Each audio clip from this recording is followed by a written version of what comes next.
Después de esto, Jesús se manifestó otra vez a sus discípulos junto al mar de Tiberias, y se manifestó de esta manera. Estaban juntos Simón, Pedro, Tomás llamado el Dídimo, Natanael, el de Cana de Galilea, los hijos de Zebedeo y otros dos de sus discípulos. Simón Pedro les dijo: voy a pescar. Ellos le dijeron: vamos nosotros también contigo. Fueron y entraron en una barca, y aquella noche no pescaron nada. Cuando ya iba amaneciendo, se presentó Jesús en la playa, mas los discípulos no sabían que era Jesús. Muchas veces, como decía mi esposo, nos podemos desconectar de Jesús, aún ni reconocerle que está aquí, que su presencia está aquí, porque estamos conectados que en el trabajo, en actividades de la iglesia, en tantas cosas, y nos desconectamos de Jesús, que Él es lo principal, el autor, el consumador de la fe. Y se acerca Jesús y les dice: hijitos, ¿tenéis algo de comer? Le respondieron: no. Ellos no sabían que era Jesús, no le reconocieron. Y Él les pregunta: hijitos, ¿tenéis algo de comer? Ellos dijeron: no. Él les dijo: echad la red a la derecha de la barca y hallaréis. Entonces la echaron y ya no la podían sacar por la gran cantidad de peces. Ellos estuvieron pescando toda la noche y no encontraron nada. Pero Jesús les dijo: echad la red a la derecha. Hermanos, si ustedes están esperando un resultado de Dios, obedézcanle a Jesús. Cuando ustedes le obedecen al Señor, Jesús les dijo, en pocas palabras, le parafraseó. Vamos a parafrasear esta palabra: echad la red a la derecha. Le está diciendo, porque Jesús sabe dónde está tu bendición, dónde está tu milagro. Él lo sabe. Él no le dijo ni al frente, ni atrás, ni a la izquierda, a la derecha. Porque Jesús sabe, Él sabe dónde está tu bendición, dónde vas a encontrar tú tu milagro. Pero ¿por qué? En obediencia a Jesús. Si tú quieres recibir ese milagro, esa bendición de Dios, tú tienes que hacer lo que Jesús te está diciendo que hagas. En otras palabras, Jesús le dijo: haz lo que yo quiero que hagas y tendrás los resultados que esperas. Tira la red a la derecha. Ellos obedecieron. ¿Y qué pasó? Dice: entonces la echaron y ya no la podían sacar por la gran cantidad de peces. Entonces aquel discípulo a quien Jesús amaba dijo a Pedro: es el Señor. Simón Pedro, cuando oyó que era el Señor, se ciñó la ropa porque se había despojado de ella y se echó al mar. Y los otros discípulos vinieron con la barca, arrastrando la red de peces, pues no distaban de tierra sino como 200 codos. Al descender a tierra vieron brasas puestas y un pez encima de ellas y pan. Jesús les dijo: traed los peces que acabáis de pescar.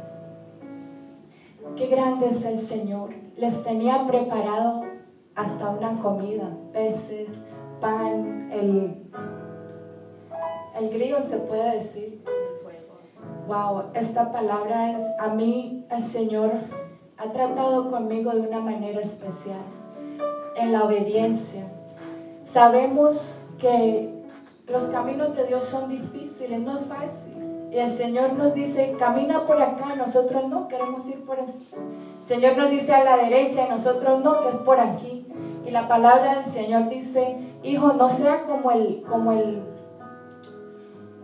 mulo, que hay que ponerle un cabresto, ¿saben? Cuando al caballo, al burro, que le ponen un freno para que obedezca para donde quiera que camine, ¿verdad?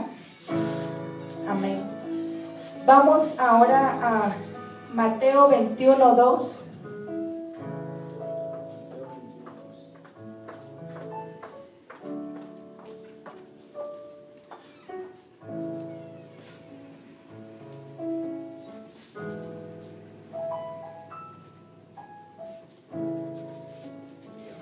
aquí en este pasaje vemos que Jesús iba a tener la entrada triunfal en Jerusalén.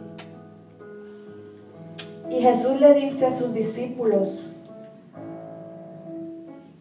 entonces se le acercó, Mateo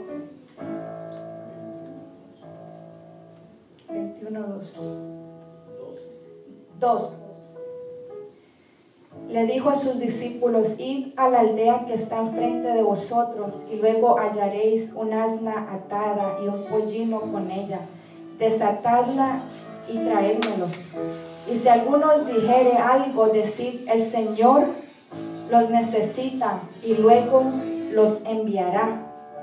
El Señor estaba mandando a sus discípulos a que buscaran una asna, ese pollino, ¿verdad? Le dijo, y desatadla y traédmela. Y si alguien les dijere algo, dile, el Señor la necesita. Amén. Jesús no veía las cosas como algo que amontonar, sino para usarlas. Muchas veces el Señor nos pide algo.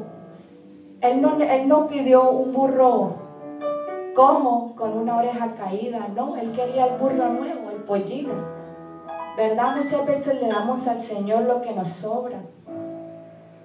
El Señor dijo, yo quiero, ve y tráeme esa asna, el pollino. Él quería un burro nuevo. Ese era el carro de esos tiempos. Él quería un carro último modelo. Él no quería una burra con los cascos lisos, ya vieja. Aleluya. Él pidió, dijo, ve y traedme esa burra nueva, la necesito. Y si preguntan, dile, el Señor tiene necesidad de ella. Imagínate, ese hombre no estaba entre los 12 discípulos y le conocía como el Señor. Sus apóstoles le decían el profeta, rabí, pero este hombre lo conocía a Jesús como el Señor. Amén. ¿Están entendiendo lo que les quiero decir? Hermanos, no tenemos que apegarnos a las cosas. Si Dios te bendice, es para que tú bendigas a otro, para que seas de bendición a otro. En su palabra dice, no hagáis tesoros en la tierra donde el ladrón y la polilla corrompen. Haz tesoros en el cielo. El Señor ha estado tratando con nosotros en estas últimas semanas, en este mes.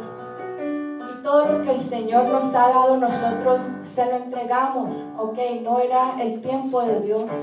Pero ahora que es su tiempo, el Señor nos ha empezado a bendecir.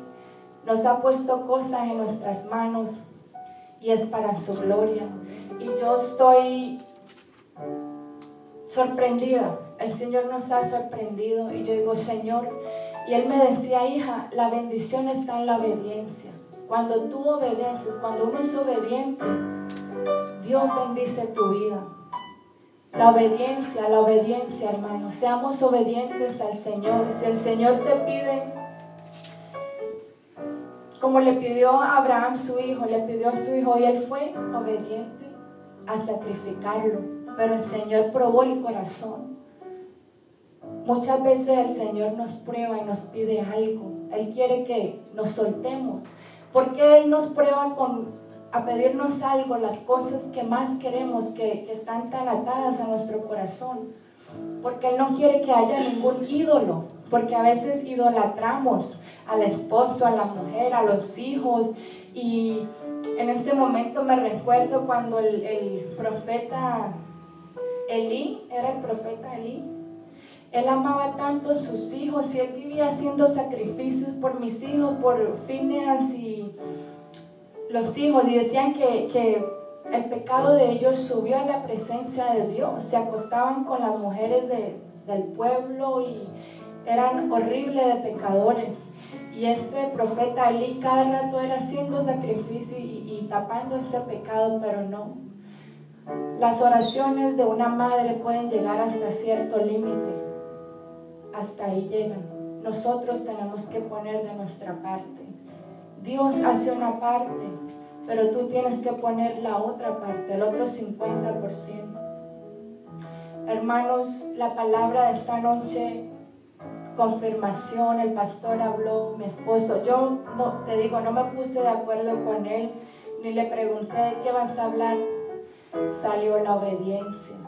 Y eso es lo que Dios quiere, hermanos, que seamos obedientes a Él primeramente, que nos apartemos del pecado, las cosas que nos contaminan, apartémonos, guardémonos para el Señor. Dios es un Dios celoso, Él nos dice que nos anhela celosamente.